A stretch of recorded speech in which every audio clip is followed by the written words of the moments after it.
बालाघाट जिला अब मखाना की खेती करने वाला पहला जिला बन गया है। अमूमन मखाना की खेती बिहार, छत्तीसगढ़ में की जाती है, जिसके लिए कृषि विज्ञान केंद्र बड़गांव के वैज्ञानिकों ने कुछ किसानों का चयन किया है, जिसमें बालाघाट जिले के लालबर्रा जनपद अंतर्गत आने वाले ग्राम बोट्टे हजारी के युवा किसान अरविंद गाढ़ेश्वर शामिल हैं।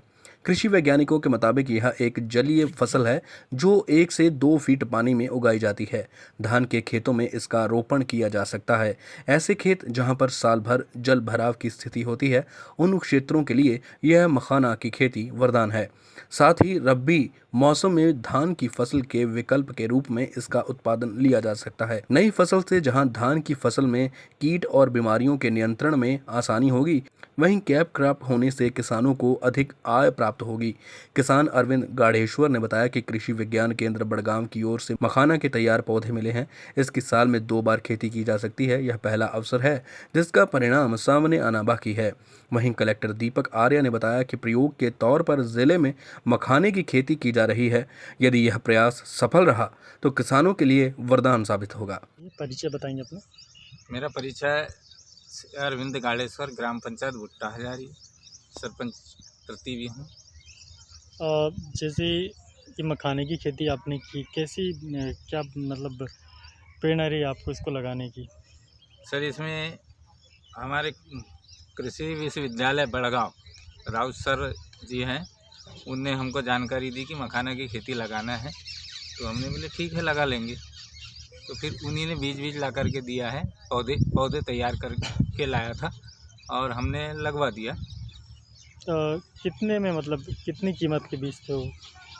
इसको बता रहे थे सर कि 100 रुपये किलो बिकेगा ये, अभी जो कच्चा दाना है। और जैसे इसको अगर लाई बना लेते हैं तो कम से कम 1000 से 1200 रुपये किलो बिकेगा बोले। वो बीज मतलब वहाँ से आपको फ्री ऑफ कॉस्ट मिला या आप? अभी तो फ्री मिला है, फ्री अभी मिला। कोई मतलब राशि नहीं लगी। मतलब उनने भी देखा कि अपने यहाँ होता ही नहीं होता, ये बाहर होता है बोले, अपने मतलब बालाघाट में भी नहीं है और अपने मध्य प्रदेश में भी नहीं है, ऐसी जानकारी लगी है। पर होगा तो नहीं कर सकते, पर बाहर होता है, बिहार छत्तीसगढ़ में होता है बोले। तो उनने देखा कि कौन लगा सकता है, तो फिर यहाँ उनने देखा कि आप लगाओगे क्या, तो हमने बोले हाँ सर लगा लेंगे। तो फिर उनने हमको ला करके दिया और उनने बताया भी इस टाइप से लगाना है और लगवा दिए। तो पहली बार में कितने पौधे लगाए हैं आपने? कम से कम 200 पौधे लगाए सर। क्या ये पहली बार ही लगाए आपने? हाँ, फर्स्ट बार लगाए हैं। अभी मतलब वो फसल भी नहीं निकाला है, अभी हमें भी जानकारी नहीं कि कितनी फसल होगी, क्या होगी। कितने दिनों में मतलब? पर अच्छा फसल बताते हैं। ये 6 महीने की फसल है, जनवरी में लगाए हमने, जून जुलाई में निकल जाता है बोले, पर अभी नहीं निकाला है हमने। तो ये फसल साल में 2 बार ले सकते हैं? हाँ, 2 बार ले सकते हैं। ले सकते हैं। जनवरी में लगाए तो जून में निकल जाता है, और जुलाई में लगाए तो सितंबर में निकल जाता है। क्या ज़रूरी है इस फसल को लगाने के लिए? कौन कौन सी चीज़ें क्या? जानकारी तो ये है सर कि ये दवाई में भी काम आता है बोले, सब्जी में भी काम आता है और हवन के भी काम में आता है। ये तो ही इसकी उपयोगिता, लेकिन ये फसल को लगाने में जो लागत है और किन किन चीज़ों की आवश्यकता पड़ती है? ये इसमें तो सर ऐसा है कि जैसे रब्बी परहा लगाने के लिए चिखल मचाते हैं, उस टाइप का चिखल मचा दिए और पेड़ उनने कम्प्लीट था तो वहाँ मतलब ला करके हमने लगा दी उसको। मतलब कहना चाहिए कि जो खाद डालना है तो चिखल में ही डालना पड़ता है, फिर बाद में नहीं डालते।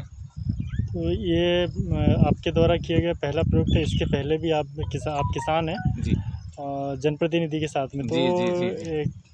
इसके पहले और मतलब कुछ खेती, मतलब किसी अन्य प्रकार की भी खेती की है आप? जी। नए प्रयोग हाँ, क्या क्या करते हैं? पिछले बार हमने सब्जी का लगाया था, जिसमें बरबट्टी था, करेला था, तुरई थी, लौकी थी। मतलब ये 4 प्रकार की सब्जियां लगाए थे। क्या ड्रिप टपक सिस्टम है। अच्छा जी। नाम क्या बताए थे? अरविंद गाड़ेश्वर। का एक गाँव है बोट्टे, वहाँ के एक किसान मखाने की खेती कर रहे हैं सर, जो काफ़ी फ़ायदेमंद बताई जाती है और आपने वहाँ का निरीक्षण भी किया है सर। क्या सर इसकी भविष्य इसका है मखाने की खेती? लालबर्रा के ग्राम भट्टा हजारी में एक कृषक द्वारा खेती की जा रही है मखाने की। ये हमारा जो कृषि विज्ञान केंद्र है उनके द्वारा एक प्लॉट एक्सपेरिमेंटल प्लॉट इसमें डाला गया है। और अभी तक किसानों ने बताया कि लगभग 1 हेक्टेयर के 1/4 भाग, मतलब 1 हेक्टेयर के चौथाई भाग में उसमें उनकी सालाना आय लगभग 80 से 85 हज़ार रुपये आई है। ये चूँकि एक्सपेरिमेंटल तौर पर इसके बारे में अभी और प्रयास किए जा रहे हैं। पहली बार ये किया जाए। जलवायु की जो स्थिति है बालाघाट जिले की उसके लिए उपयुक्त पाई गई है। तो जैसे इसमें अभी एक्सपेरिमेंटल तौर और बढ़ाया जाएगा और यदि सफल होता है तो बालाघाट जिले के लिए ये खेती वरदान साबित हो सकती है। परिंदा पोस्ट के लिए श्रीकांत त्रिवेदी, बालाघाट।